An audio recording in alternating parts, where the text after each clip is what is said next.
देखिए, एकादशी का व्रत बहुत प्रभावशाली है। एकादशी का व्रत नंद बाबा भी करते थे, भले ही वो भगवान के पिता थे। इसलिए एकादशी का व्रत सबको करना चाहिए। एकादशी का व्रत चाहे कोई शिव को मानता हो, विष्णु को मानता हो, दुर्गा को मानता हो, किसी को भी आप मानते हो, फिर भी एकादशी का व्रत आपको करना चाहिए। क्यों करना चाहिए? आप और कोई अगर व्रत नहीं करेंगे तो यदि आपको पुण्य नहीं लगेगा तो पाप भी नहीं लगेगा। लेकिन यदि आप एकादशी का व्रत नहीं करते हैं तो आपको पाप लगेगा ही लगेगा। एकादशी को अन्न का निषिद्ध है, अन्न बिल्कुल खाना ही नहीं चाहिए।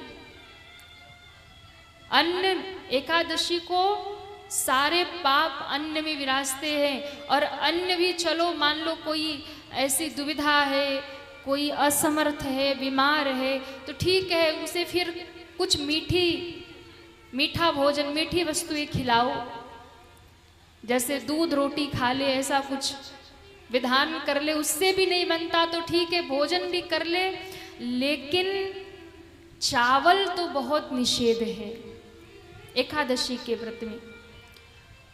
अभी 3 अक्टूबर को भी पाप कुंशा एकादशी आएगी।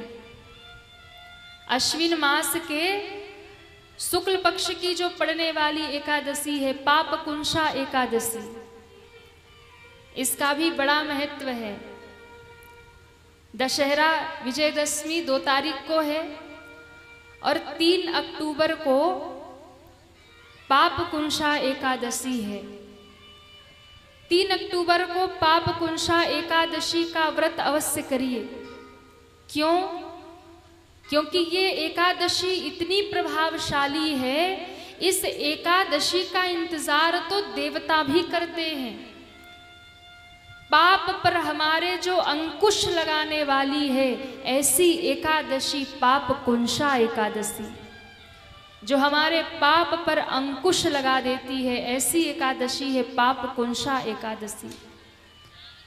इस एकादशी का व्रत करने से हमारे पूर्व जन्म के भयंकर से भयंकर पाप भी समाप्त हो जाते हैं, जल करके राख हो जाते हैं।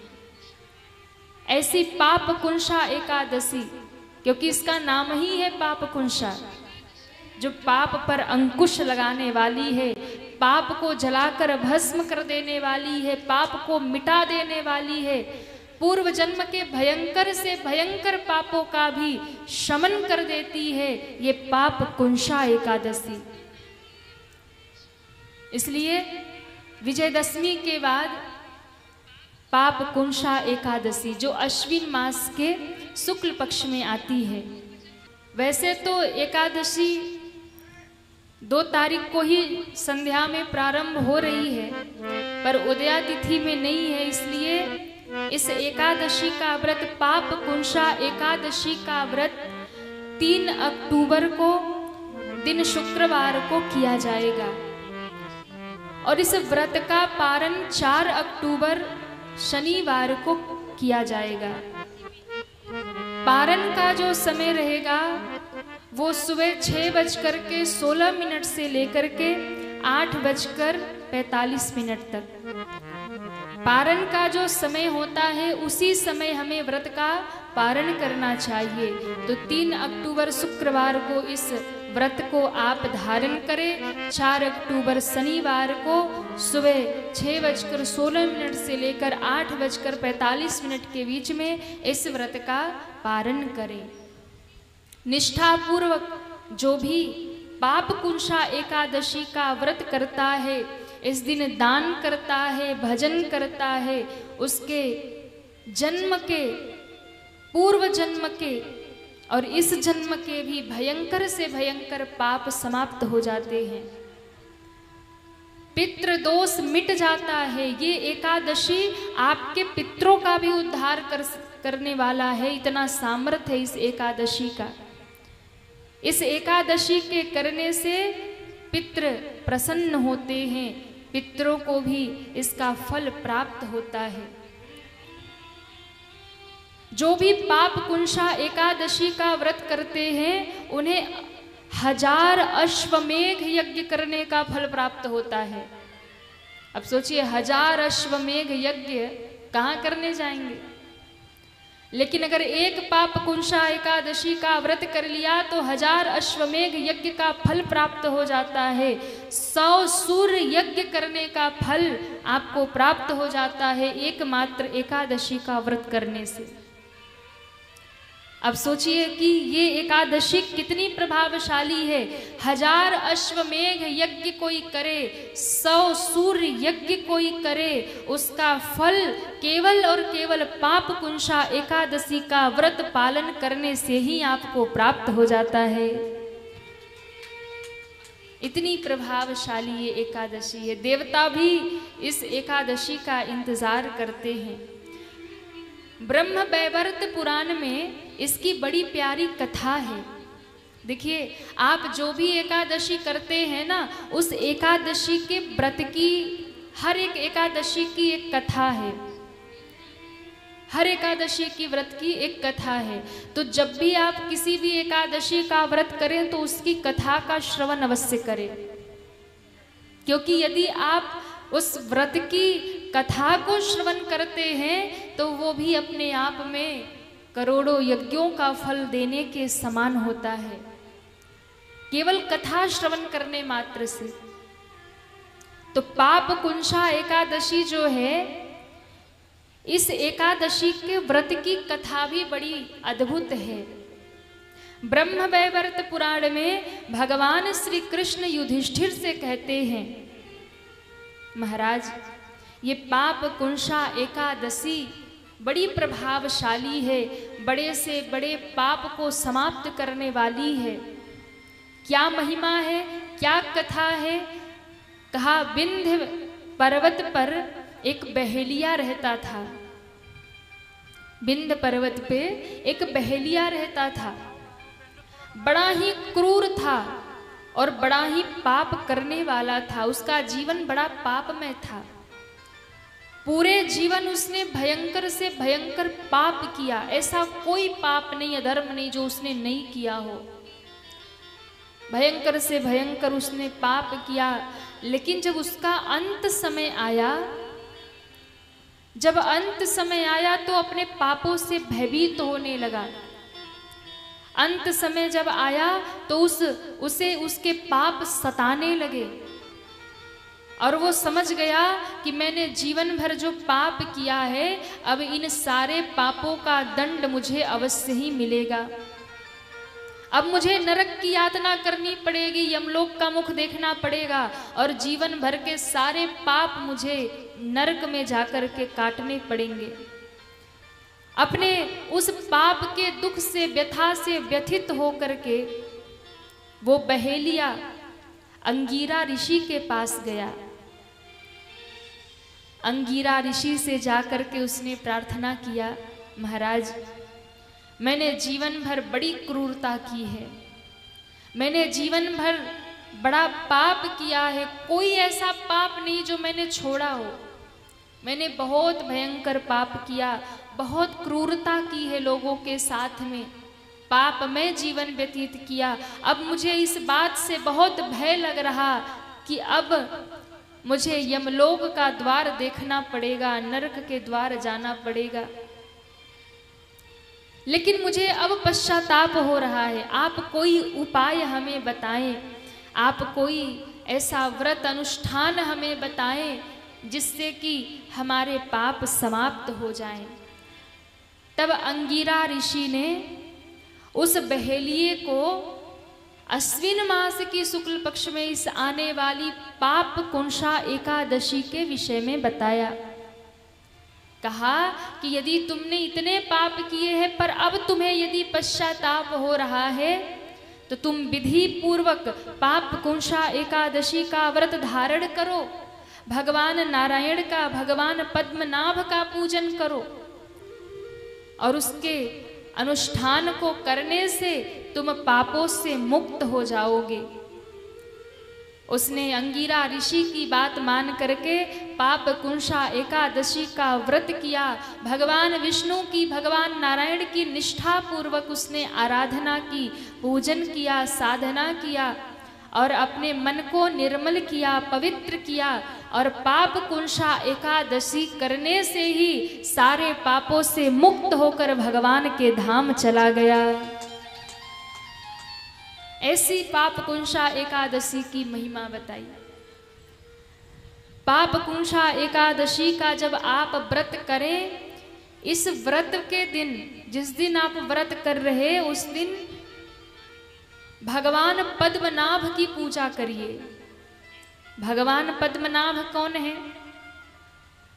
नारायण भगवान ही भगवान पद्मनाभ हैं। ये भगवान का जो स्वरूप है, देखो भगवान के भी तो अलग अलग स्वरूप है। चतुर्भुज स्वरूप है भगवान का, लेटे हुए है, अलग अलग रूप है ना। तो पद्मनाभ स्वरूप क्या है?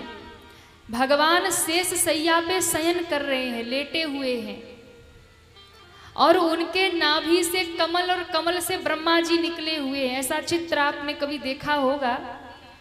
वही भगवान पद्मनाभ का स्वरूप है। तो इस समय भगवान चातुर्मास में है, भगवान विश्राम में है, भगवान सो रहे हैं। तो इस एकादशी में भगवान पद्मनाभ का पूजन करिए। भगवान जब शेष सैया पर शयन कर रहे हैं, उनके नाभि से कमल और कमल से ब्रह्मा जी प्रकट हैं, ऐसे भगवान पद्मनाभ का पूजन करिए। ये विशेष फलदायी है। भगवान को चंदन, गंगा जल और तुलसी दल समर्पित करिए। इससे भगवान अति प्रसन्न होते हैं। और जब भगवान नारायण की कृपा मिलती है तो फिर आपके पाप नष्ट होते हैं और लक्ष्मी की कृपा जीवन में प्राप्त होती है। तो भगवान पद्मनाभ का पूजन करें, गंगा जल से, तुलसी दल से उन्हें चंदन समर्पित करें, तुलसी की परिक्रमा करें, तुलसी का पूजन करें और तुलसी को संध्या के समय घी का दीपक अवश्य समर्पित करें। जिस दिन आप एकादशी का व्रत कर रहे हैं, ज्यादा से ज्यादा गुरु मंत्र का जप करें, भगवत नाम का जप करें। उस समय नियम का पालन करें। किसी को कड़वी बात मत कहिए, किसी से झगड़ा मत करिए, कलह मत करिए। मन को शांत रख करके भगवान का ध्यान करिए, ज़्यादा से ज़्यादा जप करिए, ज़्यादा से ज़्यादा सुमिरन करिए। जितना भी आप करेंगे आपके पाप दोष जीवन के समाप्त होंगे और नारायण की कृपा आपके ऊपर अवश्य ही बरसेगी। ऐसी एकादशी का भी बड़ा महत्व है, बड़ी महिमा बताई गई है। तो आज नंद बाबा ने कहा कि बेटा सारे एकादशी का फल तो तू ही है कन्हैया, तू मेरे साथ है तो फिर मेरा कोई क्या बिगाड़ सकता है। ग्वाल वालों ने देखा, ग्वाल वालों ने कहा भैया हो ना हो अपनों कन्हैया पक्को भगवान है। कन्हैया को पकड़ के सारे ग्वाल वाल पीछे ले गए और कहते सही सही बता तू भगवान है क्या। भगवान ने कहा कि मैं भगवान हूं नहीं हूं ये जान के क्या करोगे। नहीं नहीं भैया अगर तू भगवान है तो हमें बता दे। भगवान ने कहा अच्छा चलो मान लो मैं भगवान हूं तो तुम क्या करोगे। बोले अगर तू भगवान है ना तो तू भगवान बना रहे, हमें तुझसे कोई समस्या नहीं है, पर इतनी बात है कि अगर तू भगवान है तो एक बार अपने बैकुंठ का दर्शन करवा दे। भगवान ने कहा अच्छा बैकुंठ देखना है। भगवान ने कहा सब नेत्र बंद करो, जल में डुबकी लगाओ। सबने जल में डुबकी लगाई, जैसे ही नेत्र खोला तो सब बैकुंठ में खड़े। नारायण भगवान का दर्शन हुआ। भगवान के पार्षद चार चार भुजा वाले।